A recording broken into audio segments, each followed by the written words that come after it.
नर्मदे हर हमारे धार्मिक चैनल पौराणिक कथा अमृत में आप सभी का स्वागत है। पुरुषोत्तम मास अधिक मास की आप सभी लक्ष्मीपति नारायण भक्तों को हार्दिक शुभकामनाएं।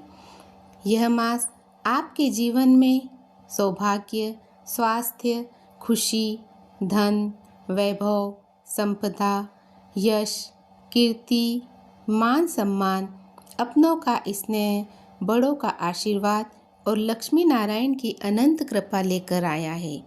आज हम पुरुषोत्तम मास की पवित्र कथा के 9वें अध्याय का श्रवण करेंगे।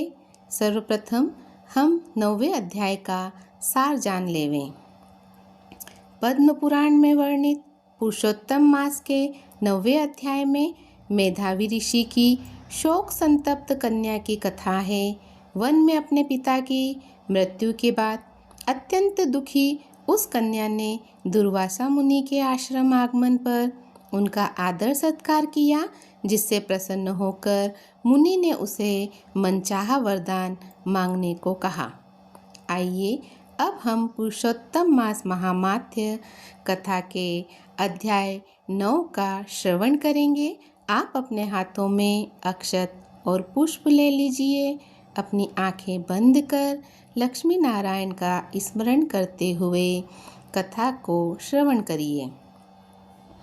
सूत जी बताते हैं कि मेधावी ऋषि की कन्या अपने पिता के निधन के बाद अत्यंत दुखी और अकेलेपन में जीवन व्यतीत कर रही थी। उसका हृदय शोक से भरा हुआ था। वह न केवल माता पिता से विहीन थी, बल्कि अपने भविष्य को लेकर भी चिंतित थी। वह कन्या एक सूनी हिरणी की तरह भयभीत और असहाय होकर अपने घर में रहती। उसके नेत्र आंसुओं से भरे रहते, हृदय दुख की अग्नि में जलता और हर क्षण वह अपने जीवन का कोई मार्ग नहीं देख पाती। उसके मन में सबसे बड़ा दुख यह था कि उसका विवाह नहीं हुआ था और उसके जीवन का क्या होगा, यह चिंता उसे भीतर से तोड़ रही थी। उसी समय उसके दुख को दूर करने के लिए दिव्य संयोग से महान तपस्वी दुर्वासा ऋषि वहां पधारे। वे अत्यंत तेजस्वी, क्रोधी किंतु कृपालु मुनि थे, जिनकी महिमा स्वयं देवताओं तक में प्रसिद्ध थी। उन्हें देखकर कन्या के मन में आशा की किरण जागी।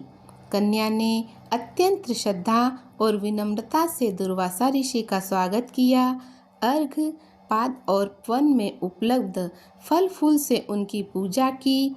उसने उन्हें प्रणाम करते हुए कहा कि आज उसका जीवन धन्य हो गया, क्योंकि एक महान संत उसके द्वार पर आए हैं।